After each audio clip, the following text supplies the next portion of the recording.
аз съм доктор Далина Ружина и работя като неонатолог в втора АГ болница Шейно в София. Това е Самуил, който е на почти 2 месеца и сега ще ви покажем как се облича бебе и най-разпространените типове дрежки.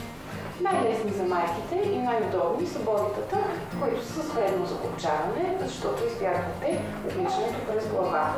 Те съществуват в 2 типа. Едните са тези и другите са ето тези, които не са тип прегърнина. Днес ще ви покажем как се обличат боди през главата, защото това е най-трудно. Ето това, което даже има копчета. Аз няма да ги разкопчавам и двете, ще ги разкопчая само едното, за да бъде на мен по-трудно. Правим си ето това и хващаме бебето за главичката и за врата, като пъхаме тила му и най-издаваната част на главата в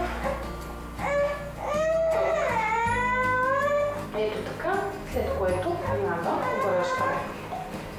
За да караме ръчичките, внимаваме бръщчетата да са винаги събрани, да не създаваме дискомфорт на бебето.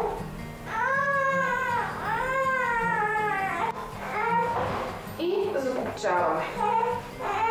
Закопчаването отдолу е не само удобно, но и доста ефикасно за задържане на памперса. Готови сме с бодито, т.е. с бельото. Сега преминаваме към естетичната част на облеклото.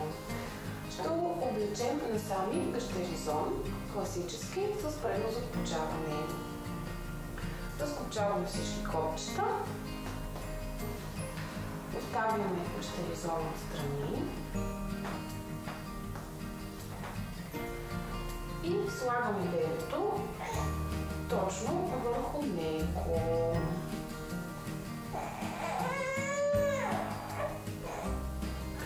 Опъваме първо кръчетата.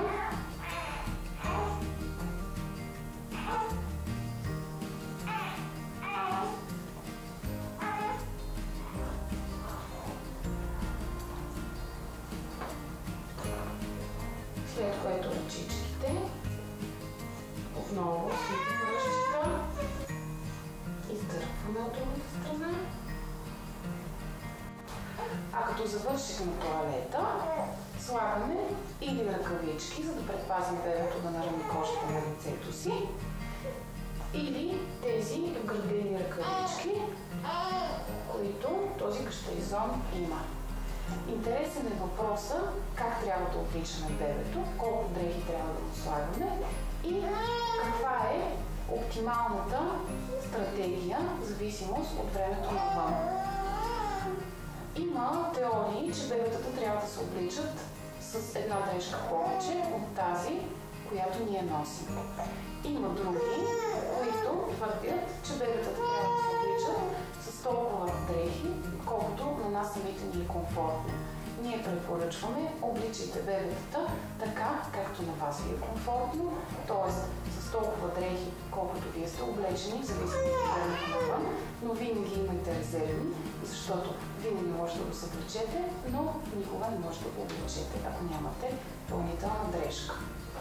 И други видове тоалет, който можем да покажем, това са ритънките, които отгоре са с ластик, и жилетката, която е допълнение към тях. И не забравяйте, вярвайте в децата си, така както те вярват във вас.